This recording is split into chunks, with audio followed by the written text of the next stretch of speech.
درنو لیدونکو السلام علیکم. د طالب ډلې ترمنځ تازه جنجالونه به دا ډله په څو برخو وویشي. افغان نیوز ته ځینو سرچینو ویلي چې د طالب ډلې مشرانو ترمنځ د واک پر سر ژور جنجالونه رامنځته شوي دي او ښایي دا ډله په څو ډوله یا ډلو وویشل شي او خپل منځي نښتې وکړي.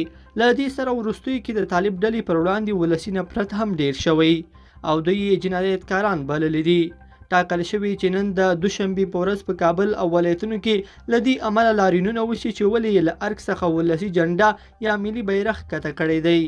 د طالب ډلې له راتګ سره سم د افغانستان ولس په سختو ستونزو کې راګیر دی او د ژوند ټولې چارې په ټپه ولاړې دي او هر څوک هڅه کوي چې له هېواد څخه وتښتېږي ځکه ژوند یې په ګواښ کې دی.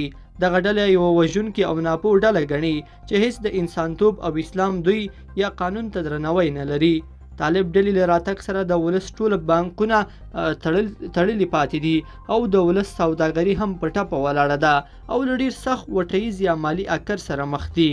ولس د لوږې سره مخ دی او دغه ډله په واک سره نه جوړیږي او هر څه ګډوډ پاتې دي.